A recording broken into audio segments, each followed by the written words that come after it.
Hey guys, Brent here and welcome back to brentmailphotography.com. In today's lesson, I'm going to show you how I got this image of my daughter and her friends in Halloween, in their Halloween costumes, and also how I post-processed this image in Lightroom. Stick around and watch. Hey guys, Brent here and welcome back to brentmailphotography.com. So we had Halloween yesterday here in Australia. It may have been a day or two wherever you are in the world. And my daughter and her friends, this is my daughter over here, Brooke, and her friends, got dressed up as the card soldiers in the Alice in Wonderland series, the book and the movie. And I want to show you kind of the thinking behind this image. So let's go into this image. Here we go. Hope it actually works. There we go. All right. So if we go to the develop module in Lightroom, I'll show you the before image of what it looked like straight off the camera and the after. So I'm going to go into how I actually post-processed this image in Lightroom. But also, well, firstly, let's jump into how I captured this image, which is probably the most important part, because without an image you can't actually post-process it. So let's go to the grid view in Lightroom. So I just hit the G button to go back to the grid view. All right, so my daughter Brooke, who's now 12, and her friends decided to get dressed up as the card soldiers in the Alice in Wonderland series. So I got a couple of pictures at the home of her friend where they got the cards made. And you'll notice that I'm backlighting these images. I've got the sun behind them, and I've put them in a little bit of sunlight over here with the darker background, just to capture those images. I didn't want them front lit, because then they'd be squinting and they'd be overexposed. So I always put the sun behind my subjects when I'm photographing portraits if I can, and I put them in the shade. So you notice all the images I took. I was photographing. I decided to challenge myself, and I photographed with my 85mm lens. That's it. No zoom lens this time. I just packed in my one camera and one lens and decided to go for it and see what I could do. I had to use my legs to zoom, so I had to walk backwards or forwards, closer to the subject or further away from the subject to zoom in. Here's not a bad shot. This is at Jade's house. This is Jade over here. And I'm shooting, you'll notice I'm shooting backlit again. I'm shooting into the sun. And you'll notice the lens flare over here where the sun's actually hitting the front element of my 85mm lens. But I'm shooting at a very shallow depth of field. I think this was f2.8, if I can remember, or f4. Let's have a look. Oh, f2.5. Okay, kind of halfway in between f2. Well, actually less than 2.8 really. So I'm shooting at a very shallow depth of field so that I can have the houses in the background blurred. All right, so I shot a couple over there at Jade's house, and then we went trick-or-treating. There's a couple of images of Jade. I got a couple of close-ups, Jade and Brookie, and my son. I saw him. I think he's actually a little bit old to be trick-or-treating. He's 14 now, so probably too old. I hope no one gave him any candy. And then we went to Harlan's house, my good friend Harlan and his daughters. And then, because we're in a suburban area, so I thought, how about we photograph the kids on the road with the old age home in the background? Because that way we give it a little bit of perspective, and we can I can capture them with the background a little bit blurred because it's quite far away. So what I did was I put them in the background, and then a car decided to come down the road behind me. And by the time I got all the kids all lined up, they started running away because the car came down the road. So I thought, wow, that's an amazing image. That is so much better than just a boring image of kids standing there looking at the camera. So I tried to reenact that, and then a car came up the road. If you'll notice over here, the next image, there's a car behind Joe over there, came up the road, and half the kids were running and half were staying there, and then the car left. Okay, so I lined up the kids again behind my car. My car's just to the left here. I said, okay, kids, we'll put Joe in the middle because he's the tallest. We've got 6 girls. Let's have you 3 on either side of Joe, and we'll line you up. There we go. And then we'll what I'll do is I'll count to 3, and then you guys got to run like a car's actually going to come up the road or down the road, and you got to run. So notice this image it's okay, but it's pretty boring. And then the kids start running. And this is the one that I chose. I mean, I think this image is so much better than the rest. Why? Because there's movement, there's facial expressions, there's kids just doing what they do without acting too much. I know Sienna over here is acting a little bit, and Alicia's acting, and Brookie maybe, and everyone. But I mean, they in their Halloween costume, so why not be an actress if you want to? But I just love this image because there's movement and everyone's running, and I did a little work on this obviously, because as you'll notice there's major sun highlights in the background and they're all in the shade over here. So let's jump into it. That's the final image there, but obviously I've cut off some of the kids, so I couldn't use this image. And because I've got a fixed focal length lens, a 85mm 1.8 lens, there's no way I can zoom. The only way I can zoom is to run backwards, which is too late. You can't do that in a split second unless you are a superhero, which I'm not, I'm sorry to say. I'm just a normal dude with a camera. So, okay, so let's run into what I actually did with this image to make it look like this. Okay, so let's go into the develop module, hit the D key in Lightroom, and I'll go into the develop module. Okay, so here we go. Let's wait for the old laptop to fire up here and get clear on what it's looking at. So maybe it's time to upgrade to the Apple, or maybe not, because I hear the Apple's not so good, the latest release. Maybe I'll go to a Microsoft something, the Microsoft Surface or something. I don't know. Leave comments below, guys. What do you think I should upgrade to? I'd love to know what you think. Okay, hit the backslash key. That's the image off the camera. Okay.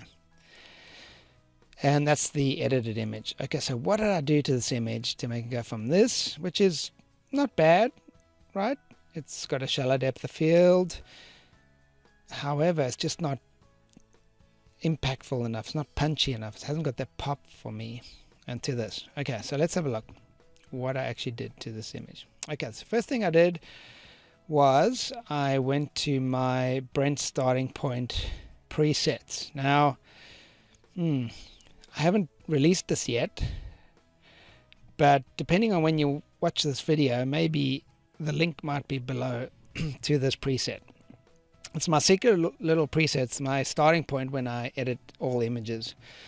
And I've got my little secret sauce in there, so click on the link below this video and I will put my preset in there, unless it's tomorrow, which I may not have it ready yet, but if it's next week after Halloween, it may be there. So, okay, so let's have a look at what I did here. So first thing I did was I changed the white balance. All right, so the as shot white balance was this, which isn't too bad, but I went to shade because the kids are in the shade. And what that did was it warmed up the whole image, made it a little bit more yellow, which I wanted to do because the focal point is the kids in the shade, not the background where the sun is on the old age home. Then what I did was I actually cropped it. So here's the, there's the original crop. So I wanted to take off the roofs of those homes because I think they take away from the focal points of this image, which is the kids and Brookie or Alicia's face.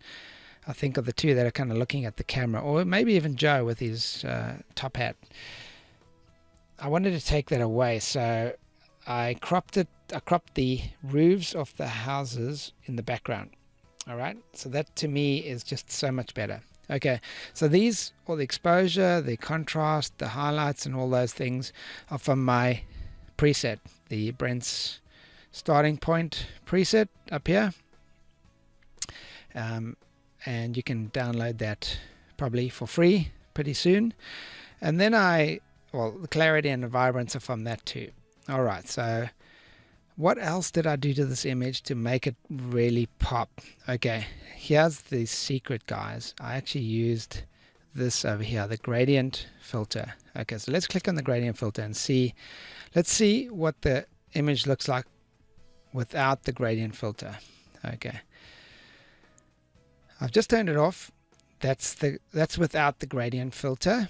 And if you'll notice over here, where the kids are in the shade is a lot darker than the background. The background is quite vibrant. There's highlights over there. It's actually, if I close my eyes a little bit, all I can see is the background and I see a silhouette in the foreground. So what did I actually do to boost the foreground and minimize the background? Okay, so let's have a look at it. So I've got two gradient filters over here.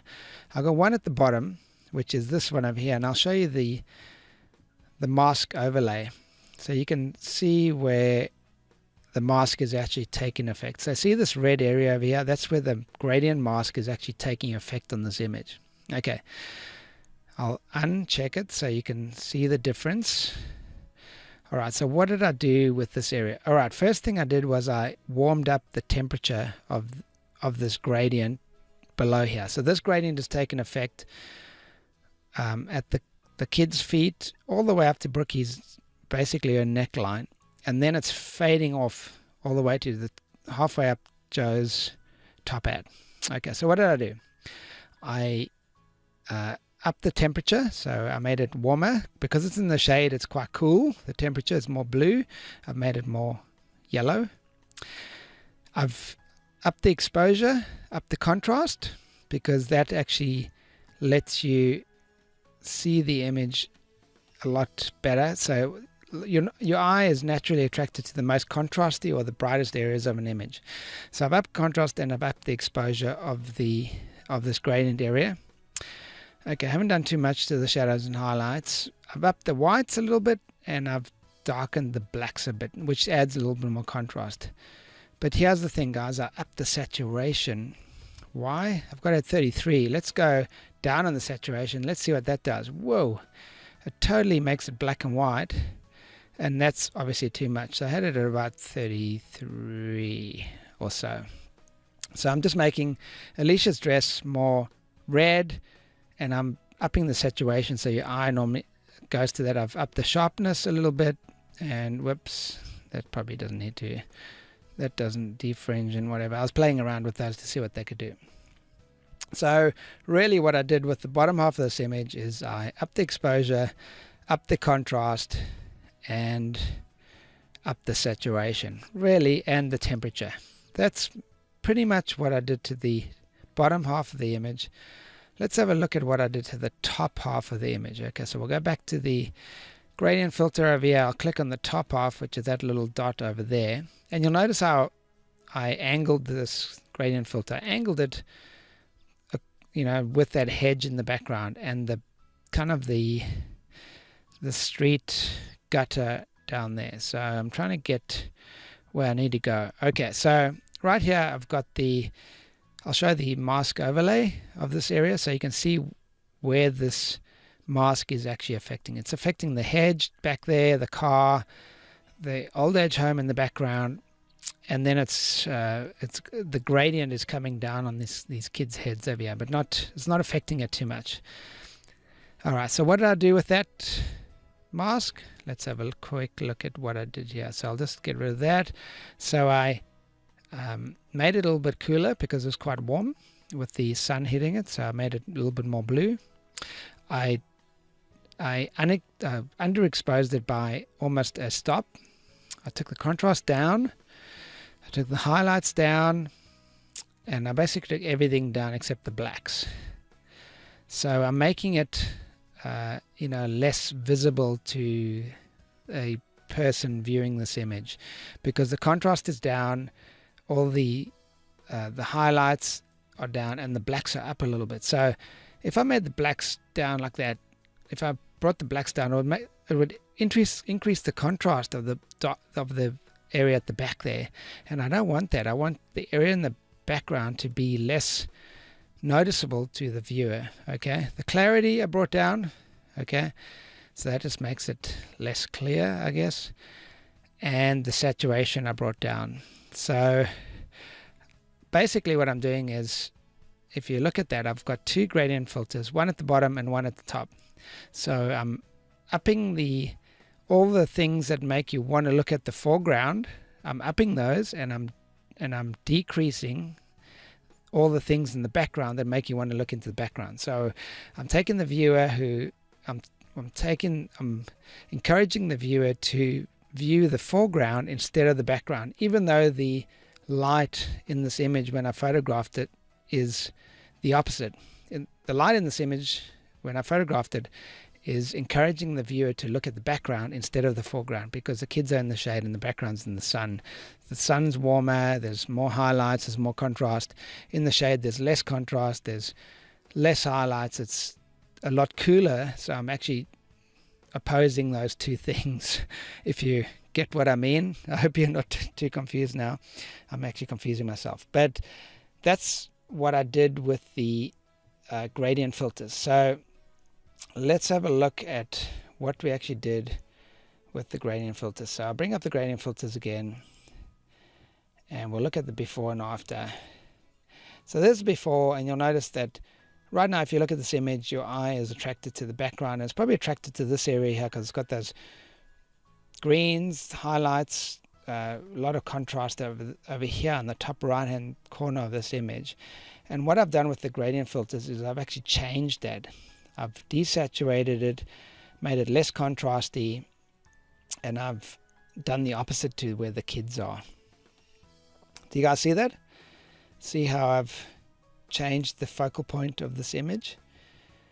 Well, that's the lesson here, guys. So you do the best you can with what you got. You're working with kids, you're working with light that's changing very fast. It's almost sunset over here.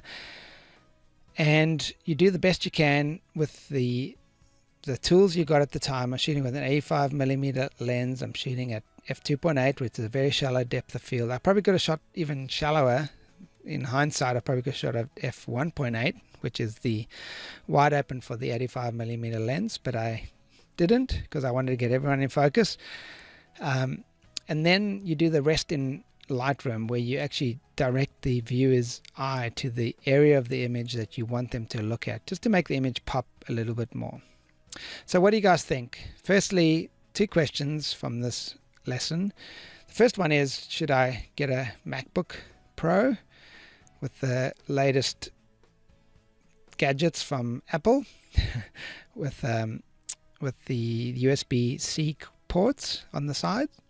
Or should I get the Microsoft Surface, whatever it is, Pro or something, which looks a little bit more interesting actually to me, but you let me know. I know Johnny's my co-host with the Six Show, is a Mac fanboy, and I've been using Microsoft products all this time, but I was about to actually upgrade to the Macintosh stuff, the Apple stuff, but not quite sure after the last launch from Apple. I just don't know if it's what I want. And then the second question is, or the second thing you can comment is, what do you think about this lesson? Did I capture the best image from the day from my daughter's Halloween costume? And could I have done any better with the edit? Or what do you think? Did you actually learn something from this lesson? Please leave me comments below. This is Brent. Have an awesome day.